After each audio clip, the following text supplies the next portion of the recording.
안녕하세요. 소설가 최은영입니다. 저는 오늘 전라북도 군산에 위치한 한길문고라는 지역 서점에 와 있습니다. 이곳에서 저의 첫 장편 소설 밝은 밤의 일부분을 낭독해 보려고 합니다. 밝은 밤은 2021년 서점의 날 서점인이 뽑은 올해 책 소설 부문에 선정된 책인데요. 밝은 밤을 사랑해 주시는 많은 독자분들에 대한 감사의 마음을 담아 낭독해 드리겠습니다. 여러분 잘 들어주세요.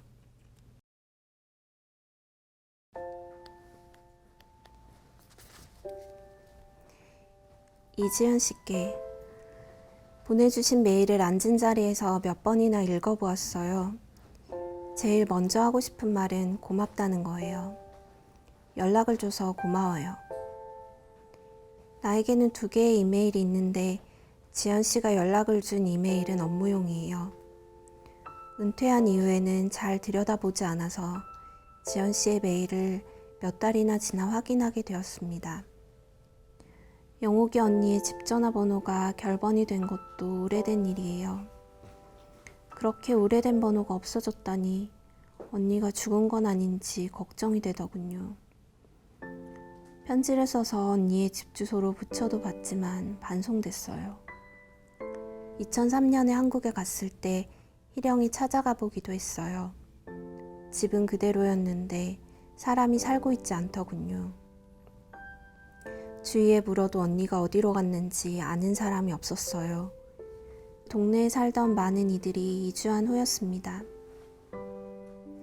오래 살다 보니 이런 일이 종종 있었어요. 이해할 수 없는 이별을 여러 번 겪었고 이런 일쯤은 대수롭지 않게 여길 나이가 되었다는 것도 알고 있었습니다. 그런데도 마음이 그렇게 되지가 않았어요. 완전히 체념할 수 없는 사람이어서 그랬던 것 같아요. 독일에 온 지도 벌써 50년이 넘었네요. 처음 왔을 때는 이곳에 뿌리 내리게 되리라고는 생각하지 못했어요. 유학생활을 하는 동안 나는 어느새 오래전에 돌아가신 아버지보다 더 나이 들어 있었죠. 나는 어릴 때부터 마음속으로 아버지에게 많이 말했어요. 내가 아버지를 잊으면 아버지가 섭섭해할까봐 어린 마음에 그랬던 건데 그게 습관이 됐어요. 좋은 걸 보면 아버지 저것 좀 보세요 그랬죠. 내 안에서 아버지가 살아보지 못한 시간을 사시기를 바라는 마음이 있었어요. 타국으로 나오니 나보다도 어린 나이에 그것도 돈을 벌러 타국으로 갔던 아버지가 더 가까이 느껴졌어요. 더 나은 미래를 위해서 그런 선택을 했을 텐데 인생이 뜻처럼 되지 않았던 분이었어요. 소달구지에 실려 병원으로 갈 때 나는 차마 아버지를 따라가지 못했어요. 희자야, 희자. 나를 부르던 모습이 내가 본 아버지의 마지막이었어요. 나는 그때도 근시가 심해서 소달구지가 동구 밖으로 나가는 모습도 흐릿하게 볼 수밖에 없었어요. 희자, 내 이름은 기쁜 아이라는 뜻이에요. 내가 기쁘게 살기를 바라는 마음으로 지은 것이기도 하지만 나라는 아이가 아버지와 어머니에게 기쁨이라는 뜻도 담겨 있다는 것을 나는 들어 알고 있었어요. 나는 그 마음을 소중히 품고서 인생을 헤쳐왔어요. 희자, 희자. 잠을 자려고 누워서 천장을 보며 내 이름을 조용히 불러보곤 했습니다. 나는 어머니와 많이 닮았는데 어머니가 돌아가시기 직전에 찍은 사진을 보면 40대의 나의 모습이 보여요. 거울 속의 나를 보면서 어머니가 50대에는 어떤 모습이었을지 60대에는 어떤 모습이었을지 상상한 적도 많았어요. 어머니는 자기 신념이 강했고 약한 모습을 보이기 싫어하는 사람이었어요. 나를 데리고 늦가을에 대구로 피난을 가는데 어머니가 바들바들 떨던 것이 기억나요. 자꾸 농담을 하면서 나는 어머니가 추워서가 아니라 무서워서 떨고 있다는 걸 알았어요. 어머니는 일평생이 그런 식이었죠. 바들바들 떨면서도 제 손을 잡고 걸어갔어요. 어머니는 내가 살면서 가장 사랑한 사람이었어요. 무서워서 떨면서도 발걸음을 옮기는 사람. 나는 어머니를 닮고 싶었어요.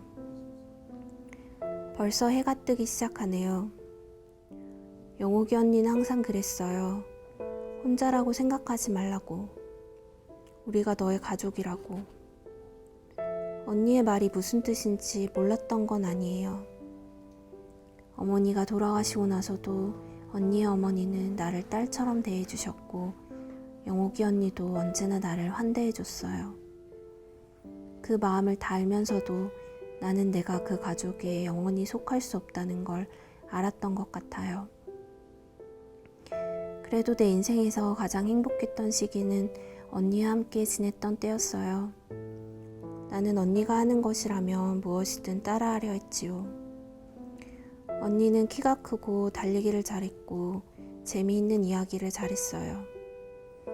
언니의 이야기가 웃겨서 눈물이 날 정도로 웃었던 적이 여러 번이었어요. 아버지가 일본에서 돌아오시고 나서 개성에서 우리가 다 같이 살 때 언니랑 이야기를 지어서 가족들 앞에서 연극도 했네요. 개구리 가족이라는 제목의 연극이었는데 언니도 분명 기억하고 있으리라고 생각해요. 대구에서 함께 살 때는 처마 밑에 서서 전쟁이 끝나면 무얼 할지 서로 이야기하기도 했죠. 사람이 많은 곳에 가면 둘이 손을 꼭 잡았어요. 이 모든 기억을 나눌 수 있는 사람은 세상에 영옥이 언니 하나뿐일 거예요. 그래, 우린 끝이 났어. 마지막으로 영옥이 언니를 보고 오던 길에 했던 그 날카로운 다짐조차도 영옥이 언니와 내가 나눴던 마음을 잘라낼 수 없다는 것을 이제는 알아요. 우리가 서로를 영원히 알아낼 수 없으리라는 사실은 젊은 나를 절망하게 했지만 어찌된 일인지 지금의 내게는 위안이 되네요. 지연씨 고마워요. 한국에서 볼 수 있기를 바랍니다. 2018년 3월 함부르크에서 김희자.